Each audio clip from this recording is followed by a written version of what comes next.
Seja muito bem-vindo ao Conselho Consultivo. O PS já tem programa aprovado para as legislativas. António Costa escolhe o emprego como prioridade, trava a descida do IRC, garante a sustentabilidade da segurança social e promete um programa bem diferente do atual governo. A Convenção Nacional do PS deste fim de semana marcou a aprovação do programa eleitoral dos socialistas. António Costa estabeleceu a prioridade: criar emprego e, para além disso, garantir que o salário mínimo vai aumentar de ano para ano. Aquilo que é essencial para a sustentabilidade da segurança social é a criação de emprego para aumentar o número de contribuintes. Só ao longo dos últimos anos, o efeito da destruição de emprego e da imigração fizeram perder à Segurança Social 8 mil milhões de euros. Ora, se nós queremos ter uma Segurança Social sustentável, nós temos que ter emprego e isto é algo que tem que estar no centro das preocupações de quem já hoje é pensionista e vive das suas pensões. O secretário-geral do Partido Socialista quis ainda marcar a ruptura com as políticas da coligação. Costa aproveitou para deixar um recado ao governo. O nosso programa não é um programa de fé, nem de arte mágica, nem da convicção infantil que se tivermos um limite para a dívida na Constituição ou um limite para o desemprego na Constituição, a dívida desaparece ou o desemprego desaparece. Não. Nós sabemos que a vida não é assim. Que pena o atual Primeiro-Ministro nunca ter sido autarca. Porque se o tivesse sido,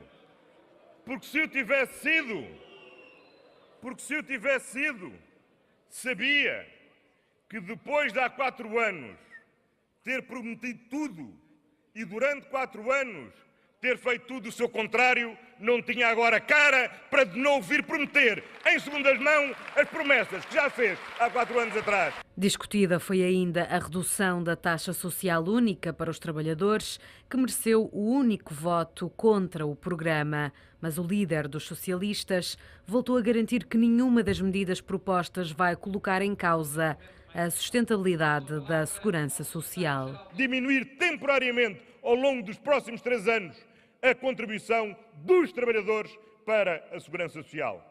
E ao fazê-lo, é preciso que fique claro,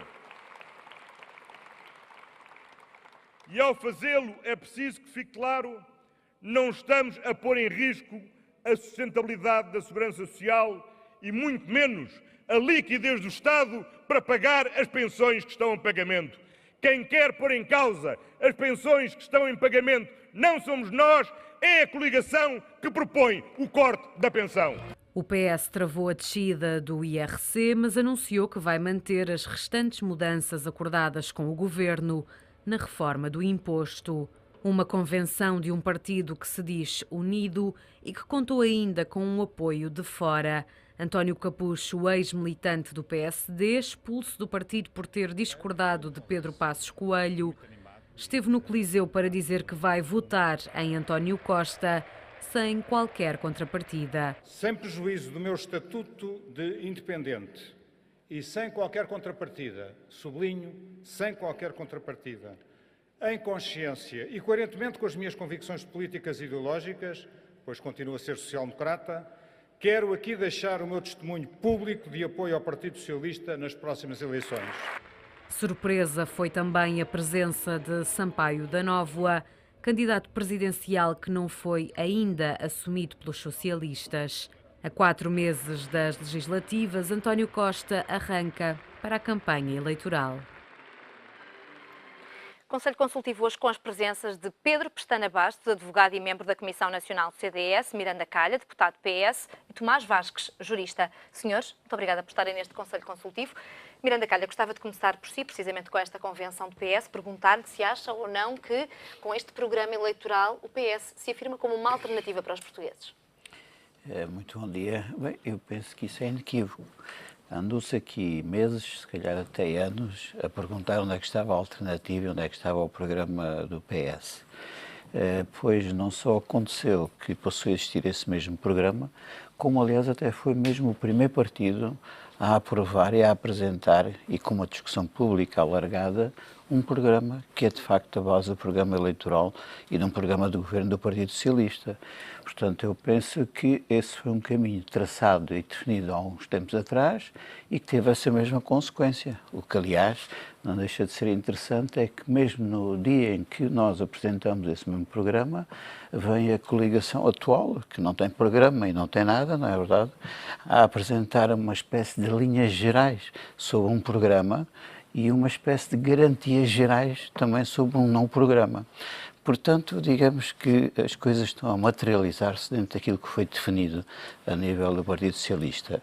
Apresentar uma alternativa consubstanciada num programa que foi apresentado. Mas um programa, e isso é muito importante sublinhar, que é baseado numa análise macroeconómica do país, ou seja, sobre as condições e execuibilidade das medidas que venham a ser apresentadas e, obviamente, concretizadas. Ou seja, há um estudo no sentido de ver a viabilidade de tudo aquilo que está contido em termos do programa. Portanto, é um programa sério, é um programa objetivo e é um programa baseado nos dados reais da situação do país e também naquilo que são, digamos, as perspectivas a nível da Comissão Europeia, porque nós estamos integrados na Europa e por aqui também passam muitas das questões que têm a ver com o lançamento e a execuibilidade das medidas que o programa contém.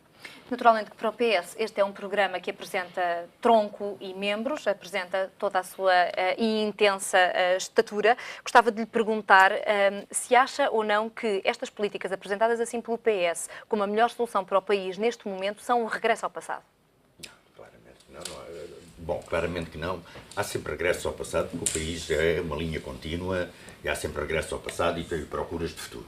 Mas não há aqui rupturas substanciais. Mas o que está em confronto é que depois destes 4 anos, em que o país, com este governo, optou por determinadas soluções que assentam, sobretudo, no empobrecimento de grande parte dos portugueses, há aqui um programa coerente, sobretudo coerente, uma proposta de alternativa às políticas deste governo que assenta sobre crescimento económico, a partir, mantendo as exportações, mas a partir do aumento do consumo interno. Portanto, é necessário distribuir dinheiro às famílias para as meterem nas empresas e no circuito económico, de modo a que aumente o emprego, de modo que este conjunto em crescimento possa dar a sustentabilidade necessária à segurança social. Há aqui uma outra opção, é uma opção completamente diferente da do governo, porque o governo, a coligação CDS-PSD, já fixou o que é que queria. Aliás, há uma frase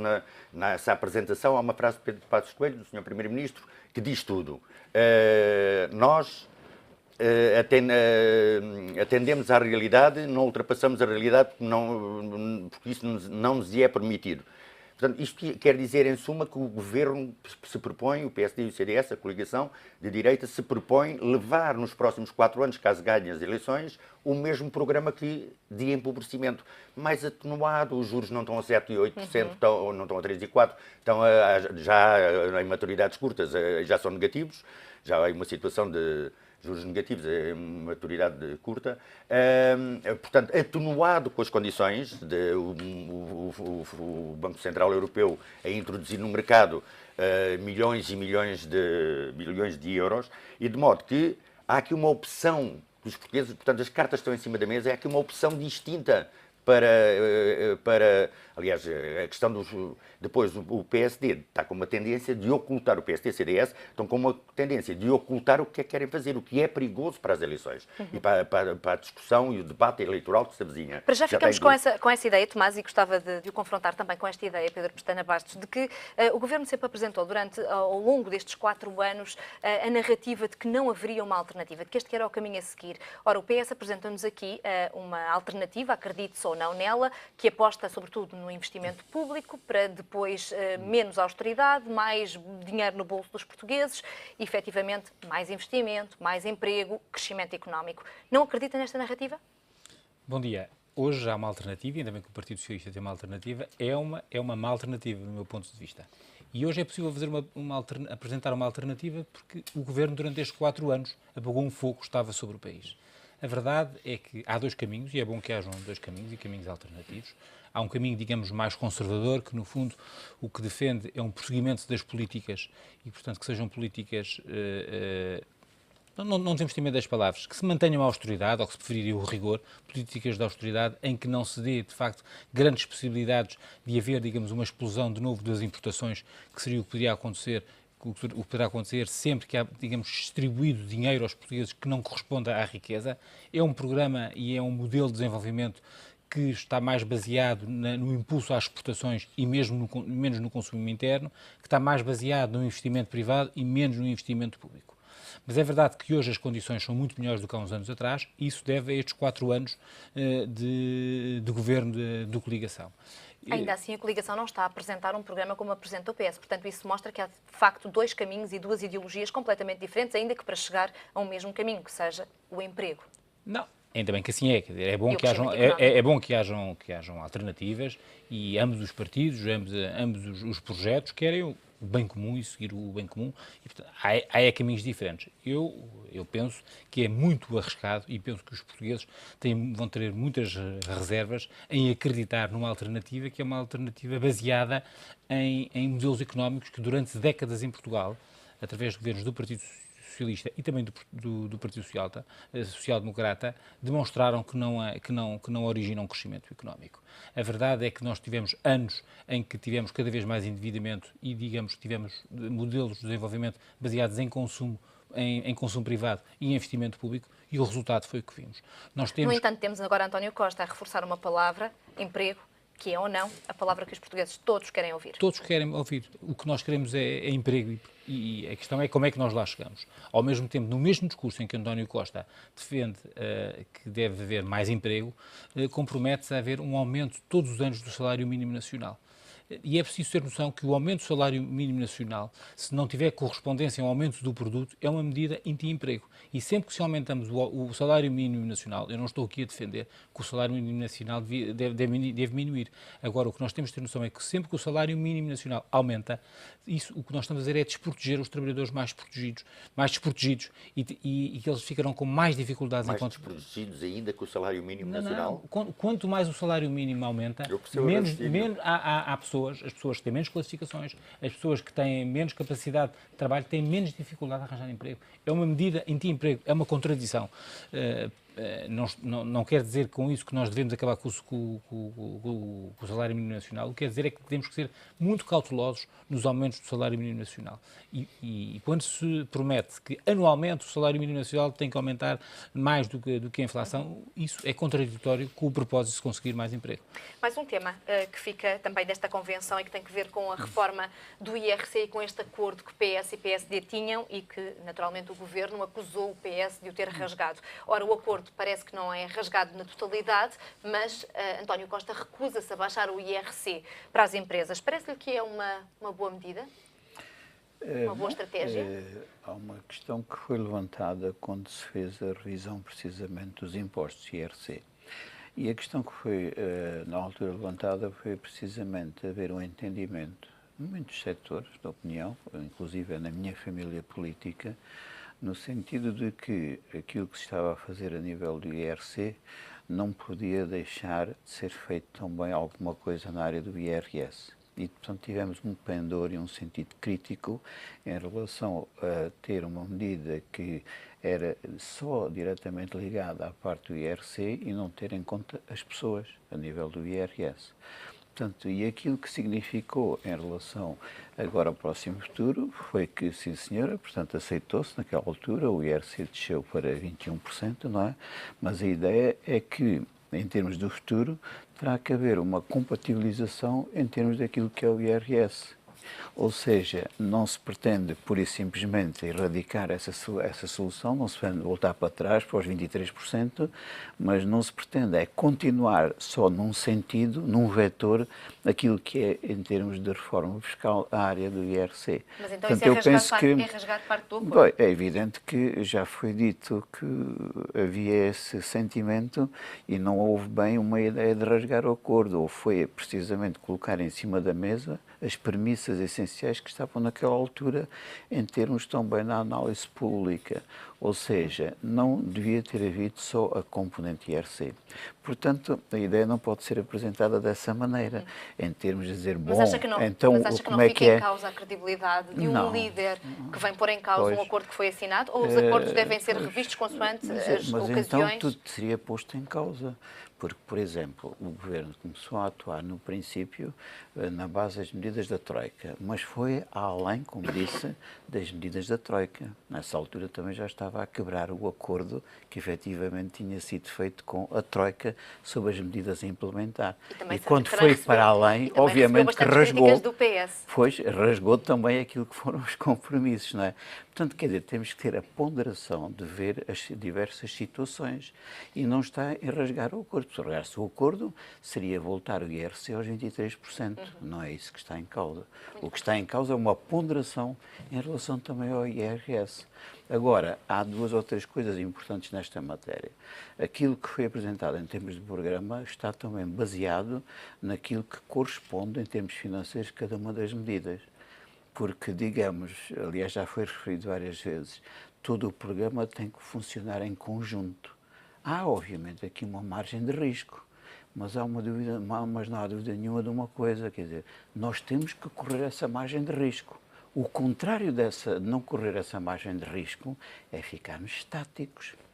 Foi precisamente por causa disso que houve um Ministro das Finanças que se demitiu, porque chegou à conclusão que as medidas tinham avançado a nível de impostos, a nível de cortes, etc., pois originou uma recessão enorme e um nível de desemprego nunca visto em Portugal. Portanto, digamos que ele, ao menos, teve a coragem de dizer, bom, vou-me embora do governo, porque falhou tudo aquilo que eu fiz. Agora, o que não há dúvida nenhuma é que nós não podemos continuar neste sentido estático. Como, aliás, disse aqui o meu colega e bem, portanto, ele é mais conservador, não é? Aliás, até criticou o próprio PSD por causa das políticas que aconteceu no passado, não é?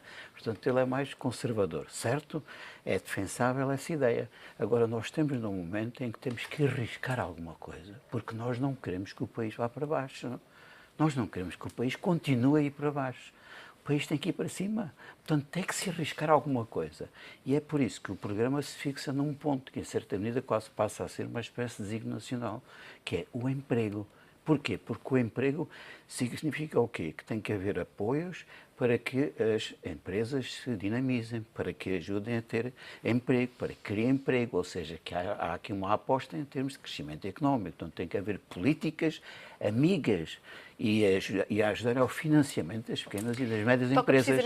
E isto toca a questão, naturalmente, do emprego. Gostava de vos perguntar também se acham ou não que esta questão do emprego se pode jogar aqui em quem ganha e em quem perde as eleições. É, de facto, um tema sensível e o tema do emprego pode ser ou não aqui uma mais-valia, tendo em conta que os indicadores que pior estão são os indicadores da coesão social, são os indicadores do emprego, do desemprego, são os indicadores, naturalmente, da imigração, mas também do número de reformados, que depende cada vez mais da população ativa. Isso pode ser aqui um ponto fraco para a coligação ou não? Não. A ver, durante estes 4 anos, que foram 4 anos muito difíceis, nós ainda nos lembramos, digamos, do discurso da espiral recessiva, nós tivemos que o desemprego chegasse a valores dos 20%. Nós temos em Espanha, tivemos valores históricos que quase se aproximaram dos 30%. O emprego já tem vindo a descer, mas tem vindo a descer de forma muito gradual e muito ténue. Agora esperamos que nos próximos meses continue a crescer, inclusivamente sabemos sempre que no verão há sempre mais criação de emprego. Agora, o que é importante perceber é que nós, não obstante, nós tivemos uma altura em que as exportações subiram devido a, digamos, a uma forte compressão do consumo interno. Nós tivemos um grande choque de consumo interno, as pessoas deixaram de consumir e as empresas passaram a ter estoques que tiveram que procurar mercado externo e as produções subiram muito nessa altura. O que nós estamos agora a assistir é um fenómeno muito mais interessante, que é, com o retomar da procura interna, com o retomar do crédito, as exportações continuam a crescer. Portanto, foram criados, de facto, circuitos comerciais das empresas e as empresas continuam a exportar exportar e continuamos a bater recordes de exportações, mesmo com a retoma do consumo interno. E esse não invalida que os indicadores da coesão social e os indicadores de que falávamos há pouco estejam mais fracos e a recuperar muito mais lentamente. Nós tivemos anos de muita crise, há muitas feridas para sarar, e isso não há dúvida. Quer dizer, nós tivemos, graças também graças a um Estado paralelo, digamos, e devido, digamos, a muitas instituições, a muitos corpos intermédios que foram muito importantes na solidariedade social, falo, digamos, nas IPSS, nas misericórdias, que de facto conseguiram colmatar, não tivemos grandes flagelos generalizados de fome em Portugal, o que se via, não tivemos situações que tivemos naturalmente pontuais, mas não tivemos flagelos, digamos, como tivemos noutros países, em que milhares de pessoas ficaram sem habitação. Claro que tivemos situações muito gravosas, claro que tivemos situações muito penosas, mas, digamos, conseguimos passar com grande serenidade um momento muito difícil para o país. Muito bem, algumas questões de ordem mais técnica relativamente à Convenção. O que tem a ganhar o PS com o discurso de António Capucho? É simbólico, é um fundador do PSD, não é um militante qualquer, não foi apenas o Presidente da Câmara de Cascais. Não sei se trará um voto ao Partido Socialista ou não. Traz um que eu... Pois não Quantos sei. votos mais poderá trazer? Não faço ideia, mas de um ponto de vista simbólico, um fundador do PSD ter ido ali declarar o apoio nas próximas eleições ao Partido Socialista tem um valor simbólico, não é mais do que isso. Maria de Belém fez um discurso em torno da União. O partido deve estar mais unido do que nunca, ainda antes das legislativas. A mensagem é para quem?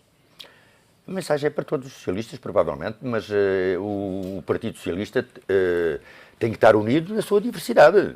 O Partido Socialista é um partido diverso. É diverso, mas é unido? Neste momento parece-me que está unido porque o programa apresentado. Pode haver sempre quem discorde num ou noutro ponto, eu próprio poderei discordar, como outros militantes socialistas, mas há uma unidade à volta de uma outra solução, um outro caminho para substituir a coligação PSD-CDS que nos tem governado nos últimos 4 anos tão mal. De modo que essa unidade básica, depois, dentro desta unidade básica, de retirar o PSD-CDS do governo, há diversidade natural num partido democrático, numa democracia que se vai consolidando aos poucos, mesmo que frágil, mas que é natural que o Partido Socialista tenha no seu interior muita diversidade. Outro tema em que António Costa não tocou muito, não tem tocado, mas que naturalmente dominou o fim de semana. José Sócrates em Évora ou em Lisboa? Quais são as vantagens ou as desvantagens para o PS?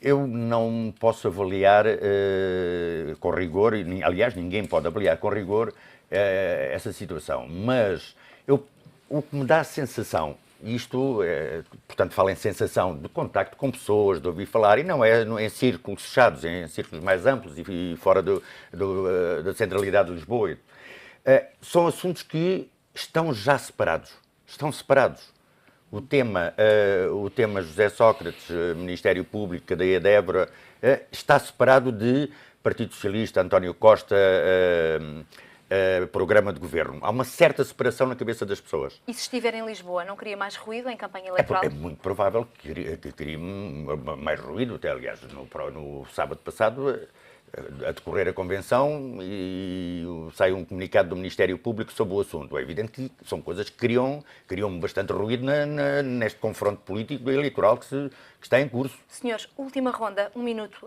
a cada um e não mais. Relativamente à privatização da TAP, como é que vem todo este processo? Esperam ou não uma resolução já no próximo Conselho de Ministros, na quinta-feira? Eu espero que a avaliação seja a melhor avaliação possível. Não sei se o que eu espero é que se as propostas forem propostas que cumpram o caderno de encargos, que sejam boas propostas para o Estado, que a TAP de uma vez por todas seja vendida.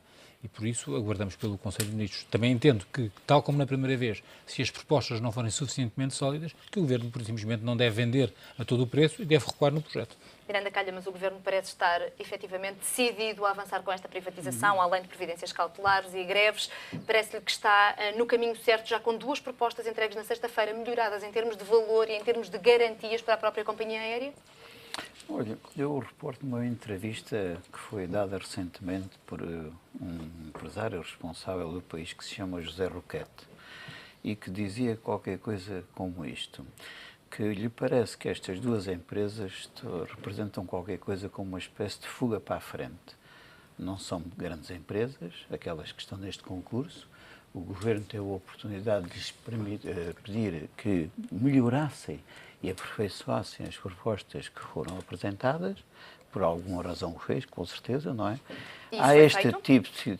não sabemos, eu não sei ainda O bem qual é Económico o... teve acesso a alguns valores e as propostas foram Mas melhoradas em termos e de já valor. tem o relatório? Foram melhoradas em termos de valor e em termos de Pronto, condições ok. para o futuro. Portanto, eu não sei, portanto, Citamos sempre fontes, temos que saber, na verdade, o que é que realmente se passa. Mas, na verdade, isso foi pedido. Portanto, não são empresas de primeira linha, não é? Portanto, eu penso que tudo isso são elementos que devem fazer ponderar uma decisão sobre essa matéria. Muito bem. E isto é uma decisão que não se pode tomar com ligeireza e com sprints.